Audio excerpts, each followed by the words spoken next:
जय माता दी भक्तों, क्या आप जानते हैं नवरात्रि के 9 दिनों में 9 खास भोग का रहस्य। अगर माँ को प्रसन्न करना चाहते हैं तो इस वीडियो को अंत तक जरूर देखिए। नवरात्रि का पर्व माँ दुर्गा की उपासना का महत्वपूर्ण समय है। इन 9 दिनों में माँ के अलग अलग स्वरूपों की पूजा होती है। भक्त उपवास रखते हैं और माँ को प्रसन्न करने के लिए विशेष भोग लगाते हैं। प्रत्येक दिन शैलपुत्री से लेकर सिद्धिदात्री तक माँ को अलग अलग पकवान अर्पित किया जाते हैं। माँ दुर्गा की उपासना के लिए नवरात्रि का पर्व बेहद ही महत्वपूर्ण माना जाता है। ऐसा कहा जाता है कि नवरात्रि के 9 दिन माँ दुर्गा के अलग अलग स्वरूप की पूजा की जाती है। इन 9 दिन लोग उपवास करके माँ दुर्गा को प्रसन्न करते हैं। नवरात्रि के इन दिनों में माँ दुर्गा को अलग अलग चीजों का भोग लगाया जाता है। आइए जानते हैं नवरात्रि के 9 दिन माँ दुर्गा को किन किन चीजों की भोग लगाने से लाभकारी रहेगा।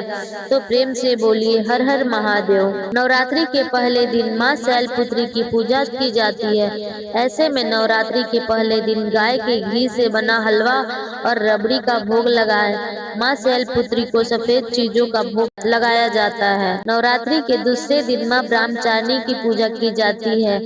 ऐसे में नवरात्रि के दूसरे दिन माँ ब्रह्मचारिणी को पंचामृत का भोग भी लगाया जाता है। इसके अलावा शक्कर का भोग भी उन्हें लगाया जाता है। ऐसा मान्यता है कि ब्रह्मचारिणी की पूजा करने से मनचाहा वरदान मिलता है। नवरात्रि के तीसरे दिन माँ चंद्रघंटा की उपासना की जाती है। इस दिन माँ चंद्रघंटा को दूध का भोग लगाया जाता है या फिर दूध से बनी मिठाइयों का भोग लगाया जाता है। नवरात्रि के चौथे दिन माँ कुष्मांडा की पूजा की जाती है।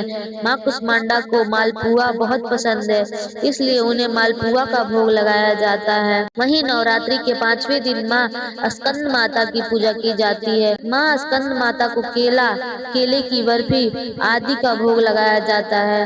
नवरात्रि के छठे दिन माँ कात्यायनी की पूजा होती है। छठे दिन माँ कात्यायनी को शहद का भोग लगाया जाता है। आप चाहे तो शहद से बनी खीर का भोग भी लगा सकते हैं। नवरात्रि के 7वें दिन माँ कालरात्रि की पूजा की जाती है। माँ कालरात्रि को गुड़ का भोग लगाया जाता है। गुड़ का भोग लगाने से माँ कालरात्रि प्रसन्न होती है। नवरात्रि के 8वें दिन महागौरी की पूजा की जाती है। महागौरी की नारियल से बनी चीजों का भोग लगाना चाहिए। आप माँ को नारियल की बर्फी और लड्डू का भोग लगा सकते हैं। नवरात्रि के 9वें दिन माँ सिद्धिदात्री की पूजा की जाती है। इस दिन माँ को हलवा, चना, पूरी का भोग लगाया जाता है। अगर आपको यह जानकारी अच्छी लगी हो तो हमारे चैनल के साथ जुड़े रहने के लिए लाइक करें, शेयर करें और सब्सक्राइब करना ना भूलें। जय श्री कृष्ण। धन्यवाद।